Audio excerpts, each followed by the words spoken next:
အနတ္ထာဇနနောလောဘောလောဘောစိတ်တပကောပနောဘေယမန္တရာဒောဇာတံတံဇနောနာဝဗုဇ္ဇတိ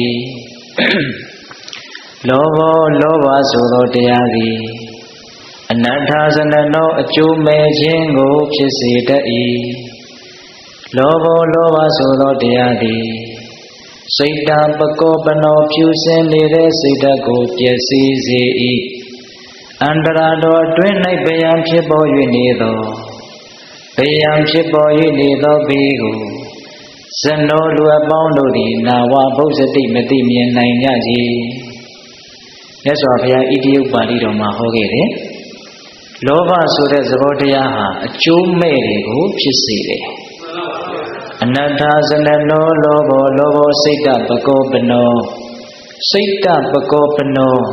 ဖြူစင်တန်ရှင်းတဲ့စိတ်ကိုညှဉ်းနှွမ်းပြီးတော့ပျက်စီးစေတယ်တတ္တဝါပေါင်းတို့ရဲ့တန်တန်အတွင်းတန်တန်မှာဖြစ်ပေါ်နေတဲ့အဲ့ဒီဘေးကြီးကိုတာမန်လူသားတွေဟာမသိနိုင်မမြင်နိုင်ဘူးတဲ့မြတ်စွာဘုရားကဘယမန္တရဒောဇာတံအန္တရာတော်အတွင်း၌ဇာတံဖြစ်ပေါ်၍နေတဲ့ဗျံဘေးကိုဇနောလူအပေါင်းတို့သည်နာဝဗုဇ္ဇတိမသိနိုင်ဘူးတဲ့လောဘကအတွင်းထဲမှာဘလောက်ကြီးကျယ်တဲ့အကျိုးမဲ့တွေကိုဖန်တီးနိုင်တယ်ဆိုတာကိုတရားဓမ္မတို့ဦးဇင်းတို့တာမန်လူတွေမသိနိုင်ဘူးတဲ့ဒါကြောင့်မြတ်စွာဘုရားကဟောပြတာလောဘောအထဏဇာနာတိလောဘောဓမ္မနာပတ္တိအန္တဓမ္မန္တရာဟောတိယံလောဘောဟရတိနရံလောဘောလူချင်းမမောမှုသည်အထာအကျိုးအကြောင်းအဆုကောင်းကိုနာဇာနာတိမသိမြင်နိုင်ကြလောဘရှိလာပြီဆိုလို့ရှိတယ်လောဘဆိုတဲ့သဘောတရားဟာအကျိုးရှိတာတွေမရှိတာတွေကိုခွဲခြားဝေဖန်နိုင်တဲ့သဘောမျိုးမရှိဘူးလုံတော်အထာနာဇာနာတိလုံတော်ဓမ္မနာပတ္တိလုံတော်မမောသောပုဂ္ဂိုလ်သည်ဓမ္မသူတော်ကောင်းတရားကိုနာပတ္တိမမြင်နိုင်ကြလောဘတွေလွှမ်းနေတဲ့လူတယောက်ဟာကောင်းတဲ့တရားကိုသူသဘောပေါက်ဖို့မလွယ်ပါဘူးတဲ့ဟုတ်လားအနှစ်ကလေးတွေကြီးပဲလို့ဥစဉ်ထင်တယ်နော်အေးလောဘတွေလွှမ်းနေလို့ရှိရင်မိမိအတွက်အကျိုးရှိတာတွေမရှိတာတွေကိုခွဲခြားဝေဖန်ခြင်းကမစွမ်းနိုင်တော့ဘူးလောဘတွေလွှမ်းလာလို့ရှိရင်သူတော်ကောင်းတရားချမ်းသာကြောင်းတရားတွေကိုသိမြင်နားလည်ဖို့မစွမ်းနိုင်တော့ဘူးဟုတ်လားလုံတော်အထာနာဇာနာတိလုံတော်ဓမ္မနာပတ္တိအန္တဓမ္မန္တရာဟောတိယံလောဘောဟရတိနရံယန္တရံကျင်တတ္တဝါကိုလောဘောလောဘသည်ဟရတိလွှမ်းမိုးဖြစ်စီ၏တရားထိုခါ၌အန္တဓမ္မအမိုက်အမောင်သည်ဟောတိဖြစ်လာတော့တယ်လောဘလွှမ်းလာပြီဆိုရင်အဲ့ဒီတတ္တဝါဘာမှမမြင်တော့ဘူးလူချင်းမှုတွေအားကြီးလာပြီဆိုရင်ဘာမှမမြင်တော့ဘူးဘာမှမမြင်တော့ဘူးဆိုတော့ရှောက်လန်းနေတဲ့တန်တရားခရီးမှလည်းပဲအစဉ်ပြေဖို့လွယ်ပါဦးမလားမလွယ်တော့ဘူး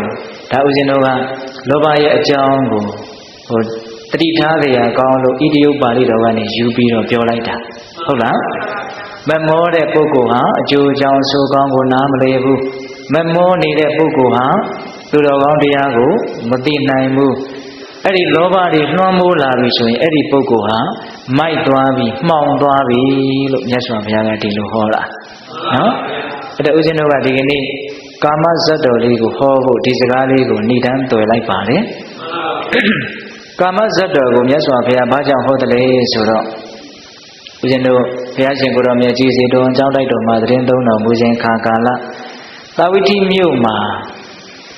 တောင်ရလုတ်ပြီးတော့စားတော့တဲ့ပုံနာကြီးတယောက်ရှိတယ်အဲ့ဒီပုံနာကြီးကိုတဏီရောခါကာလမြတ်စွာဘုရားကညံတော်ကွန်ရက်ထဲမှာထင်ရှားစွာပေါ်လာတဲ့အတွက်ကြောင့်ဒီပုံနာကြီးကျွတ်တန်းဝင်မယ်ဆိုတာကိုသိတဲ့အတွက်ကြောင့်အဲ့ဒီပုံနာကြီးလဲထွန်းနေတဲ့အချိန်မှာမြတ်စွာဘုရားကသွားပြီးတော့နှုတ်ဆက်တယ်ပုံနာကြီးဘာတွေလုပ်နေတာတော့မြင်ရတဲ့မေးတာဗျမြတ်စွာဘုရားရဲ့ကရုဏာတော်ကိုခံမှန်းလို့ရတယ်နော်မြင်ရတဲ့မေးတာတပည့်တော်ဒီနေရာမှာဂျုံလေးစိုက်မလို့ထွန်ရက်နေတာပါဗျာ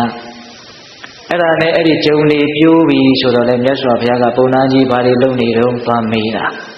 那这种门里的积拉为说到那边，没家没说别个多没了，不拿几个天来的，哦，一韩国的嘛。我这个这种的苦压钱都拉下来那住的，地中给你地拉比，这地拉比所以，我一韩国的嘛，我太真的老多背嘛多没了都个现在的。你说别个都是拉啦，我压钱都拉的天呐。不出现的呀，多多那边热的呀，讲的别个压钱都拉啦，背钱都拉啦，背钱都拉啦，背钱都拉啦。好啦，这起码都多个比的话的，季节飞机的看嘛，这里多个比的话的，表年纪的，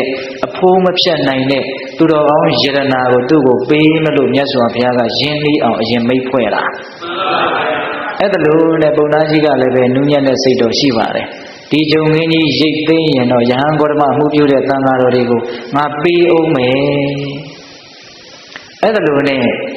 都谁鼓励人？就问你个嘞，干嘛没完毕了？建议不能定下没，把你老没。那个路呢，没那偏看嘛，一到没出了，这个内路伢牛嘛。虽然我的面也，这几日嘛，某个地摊上学的，这伢日嘛。那个路学了，而且虽然我的面哈，伢人年纪的，不能爸妈没对个。这里积拉的这个，这些一代表了，都也没完的救命义务，共同代表了啥多了？这里那么救命义系列出来过，都没得难了。这们那边呢，不那一个都应该你他那的救人没过，救命啊，被哪里嘛都忙碌没样了。这里嘛都几节谁新年嘞？洋国的嘛过来，我背后没路忙他了，可都没背部你的了，我当爸妈没样了，不说比了。တခါတည်းအိမ်ထဲကိုဝင်အိတ်တယ်။အဲ့ဒီအချိန်မှာမြတ်စွာဘုရားကအိမ်ကိုကြွလာ။ရန်ကုန်မှာကြွလာတယ်လို့သတင်းစကားပုံနာကြီးကြားတော့ပုံနာကြီးကအင်မတန်စိုးရိမ်တဲ့တောကပရိဒေဝဖိစီးနေတော့မြတ်စွာဘုရားကိုထွက်ပြီးတော့မတွေ့နိုင်ဘူး။အဲ့ဒါနဲ့အဲ့ဒီရဟန်းဂေါတမကငါမိတ်ဆွေပါအိမ်ထဲကိုပင့်ခဲ့ပါအိမ်ထဲကိုခေါ်ခဲ့ပါပေါ့အရက်လို့ပြော။အဲ့ဒါနဲ့မြတ်စွာဘုရားအိမ်ထဲကြွလာတော့မြတ်စွာဘုရားကပုံနာကြီးပင်မှာတော့ဂျုံငင်းကြီးပြည့်စည်လို့စိုးရိမ်တဲ့စိတ်နဲ့အိယာတွေကမထနိုင်ဘူးအဲ့ဒါလို့ဆိုခေါ်ခဲ့ပါဆိုတော့ပုံနာကြီးကိုပွေယူလာရတယ်စောစောကအကောင်းစားနော်အေးသူ့ရဲ့စီးစိမ်ဒါလေးကိုအားကိုးပြီးတော့ထားရတာအဲ့ဒါလေးပြည့်စည်သွားတော့သူ့မှာစုပ်ဆရာကံကြဘာမှမရှိတော့အများကြီးသူခံစားရတာပေါ့အဲ့ဒီမှာမြတ်စွာဘုရားကြီးကိုပွေချီလာတော့မြတ်စွာဘုရားကတခါကြီးစိုးရိမ်ခြင်းကြောင့်ဒီကြုံတွေကပြန်ရမှာလားလို့မေးတာစကားကတော့မြတ်စွာဘုရားကအဓိပ္ပာယ်ရှိတာကြီးပြောတာဗျစိုးရိမ်ခြင်းကြောင့်ပြန်ရမှာလားတရားဓမ္မတို့ဦးဇင်းတို့တွေတခါတလေတစုံတစ်ခုပျက်စီးသွားရင်တစုံတစ်ခုစိတ်တိုင်းမကြရင်စိတ်ထဲမှာစိုးရိမ်တဲ့သဘောမဖြစ်ဘူးလားဖြစ်ပါဘူးအဲ့ဒီချိန်မှာဒီမွေးကုန်းလေးမေးဖို့ဒီလိုစိုးရိမ်လို့ငါဖြစ်ချင်တာတွေဖြစ်လာမှာလားပျက်စီးသွားတာတွေကပြန်ရမှာလားဆိုလိုတာကစိုးရိမ်ခြင်းမှာဘာအကျိုးမှမရှိဘူးဆိုတာကိုပြောတာတသက်မဲ့စိတ်နှလုံးကိုလောင်မြိုက်တာပဲရှိတယ်ဒါတွေပြည့်စည်သွားလို့စိုးရိမ်နေုံမျှနဲ့လည်းဘာမှလည်းရလာတာမရှိအဲ့ဒီမှာတပည့်တော်ဒါတွေကတော့ပြန်မရတော့ပါဘူးဗျာအဲ့ဒီမှာမြတ်စွာဘုရားကတခါကြီးအဲ့ဒါလို့ဆိုရင်ဒီစိုးရိမ်ခြင်းဟာဘာကြောင့်ဖြစ်တယ်လို့ထင်လဲတဲ့အကြောင်းတရားကိုမေးတာနော်မေးတော့တပည့်တော်မသိဘူးတဲ့ကိုစိုးရိမ်နေတာကိုဘာလို့စိုးရိမ်နေတယ်ဆိုတာကိုသိတယ်လားမသိဘူးတဲ့မသိတော့မြတ်စွာဘုရားကအဲ့ဒါလို့ဆိုရင်ငါပြောပြမယ်ဆိုပြီးတော့စိုးရိမ်ခြင်းရဲ့အကြောင်းတရားတဏှာယဇာယတိသောကောတဏှာယဇာယတိဘယံတဏှာယဝိပ္ပမုဒ္ဒတနတ္ထိသောကောကုတောဘယံတဏှာယလူချင်းမမောခြင်းကြောင့်သောကောစိုးရိမ်ခြင်းသည်ဇာယတိဖြစ်ပေါ်၏တဏှာယလူချင်းမမောခြင်းကြောင့်ဘယံဘေးဒုက္ခအပေါင်းတို့သည်ဇာယတိဖြစ်ပေါ်၍လာကုန်၏တဏှာယလူချင်းမမောခြင်းမှဝိပ္ပမုဒ္ဒတကင်းလွတ်နေသောပုဂ္ဂိုလ်အားသောကောစိုးရိမ်ခြင်းသည်နတ္ထိမရှိနိုင်ဘူးဘယံဘေးအပေါင်းတို့သည်ကုတောအတ္ထိအဘယ်မှရှိပါအံ့ဤစိုးရိမ်ခြင်းရဲ့အကြောင်းတရားကိုရှာပြတယ်လူချင်းမမောခြင်းဆိုတဲ့လောဘကြောင့်စိုးရိမ်ခြင်းဖြစ်တယ်လူချင်းမမောခြင်းဆိုတဲ့လောဘကြောင့်ဘေးအပေါင်းတို့ဖြစ်ပေါ်လာတယ် လူချင်းမမောချင်းကင်းနေတဲ့ပုဂ္ဂိုလ်မှာစိုးရိမ်ခြင်းလည်းမရှိဘူးဘေးဆိုတာဘယ်မှာဖြစ်ပါမလဲလို့မြတ်စွာဘုရားကအဲ့ဒီဂါထာလေးကိုဟောတာ